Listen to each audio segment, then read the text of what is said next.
कलियुगामध्ये. हां. कलियुगामध्ये आपण कुणाकुणाला जास्त जास्त देवता कुठल्या आहे की तुम्हाला प्रोटेक्ट करू शकतात? एक तर कालभैरव. हं. कालभैरव आहे साधना पण तुम्ही करताना कालभैरव 52 टाइपचे कालभैरव आहेत. बरं. ते कालभैरव काय ते समजून घ्या. ओके. त्याला कशी उग्र उपासना आहे ते बघून घ्या. हं. तुमच्या प्रोटेक्शनसाठी ते वापरा. मन शांत होईल.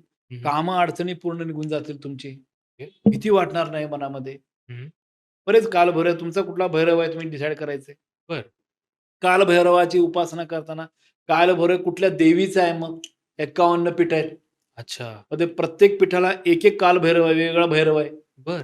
हं. तर हे साधना कुठली आहे? तुम्ही कनेक्ट होता आपोआप. So correct. सिंपल मी तुम्हाला सगळ्या प्रेक्षकांना सांगू इच्छितो बटुक भैरवाची उपासना करा.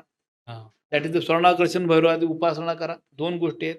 कालभैरव 2 कालभैरव मंत्र म्हणा. हं. हनुमान चालीसा 100% म्हणा. चिरंजीव आहे. हं. बगलामुखी देवीची उपासना करा घरामध्ये. काय देव आहेत ना, त्यांना काय प्रॉब्लेम नाही. उग्र करेक्ट. उपासना करायची नाही. सिंपल उपासना करा. विष्णूची पूजा करा, पैसे येतील. वाह! लक्ष्मीची उपासना, पैसे येतील. कुबेराची उपासना करा, पैसे येतील. हं, हं, हं. फायनान्शियल स्टॅबिलिटी तुम्हाला मिळेल.